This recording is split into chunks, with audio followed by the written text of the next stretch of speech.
ಮಕ್ಕಳಾಗುವ ಫಲ ಕೊಡು ಅಜ್ಜ. ಸಿದ್ಧಾರೂಢರ ಜಾತ್ರೆಯಲ್ಲಿ ಗಮನ ಸೆಳೆದ ಭಕ್ತನ ಬಾಳೆಹಣ್ಣು.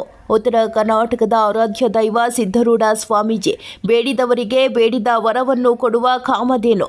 ಲಕ್ಷಾಂತರ ಭಕ್ತರ ಇಚ್ಛೆಯನ್ನು ಪೂರೈಸುವ ಶ್ರೀ ಸಿದ್ಧಾರೂಢ ಜಾತ್ರೆಯಲ್ಲಿ ಭಕ್ತರೊಬ್ಬರು ಮಕ್ಕಳ ಭಾಗ್ಯವನ್ನು ಕರುಣಿಸುವಂತೆ ಬಾಳೆಹಣ್ಣಿನ ಮೇಲೆ ಬರೆದು ಎಸೆದಿದ್ದು, ಈ ಫೋಟೋ ಈಗ ಸಾಮಾಜಿಕ ಜಾಲತಾಣದಲ್ಲಿ ವೈರಲ್ ಆಗಿದೆ. ಹೌದು, ಗುರುವಾರ ಜರುಗಿದ ಶ್ರೀ ಸಿದ್ಧಾರೂಢರ ರಥಕ್ಕೆ ಮಕ್ಕಳಾಗದ ಭಕ್ತರೊಬ್ಬರು ಬಾಳೆಹಣ್ಣು ಎಸೆದಿದ್ದಾರೆ. ಇದು ಇಷ್ಟಾಗಿದ್ದರೆ ಸುಮ್ಮನಾಗಿರಬಹುದಿತ್ತು. ಆತ ಬಾಳೆಹಣ್ಣಿನ ಮೇಲೆ ಬರೆದಿರುವ ಪ್ರಾರ್ಥನೆ ಹೃದಯದ ಕಣ್ಣು ತೆರೆಸುವಂತಿದೆ. 30 ವರ್ಷ ಆಯಿತು, ಮದುವೆಯಾಗಿ ಇನ್ನೂ ಮಕ್ಕಳಾಗಿಲ್ಲ. ಮಕ್ಕಳಾಗುವ ಫಲ ಕೊಡು ಅಜ್ಜ. ನಿನ್ನ ಆಶೀರ್ವಾದ ನನ್ನ ಮೇಲಿರಲಿ ಅಜ್ಜ.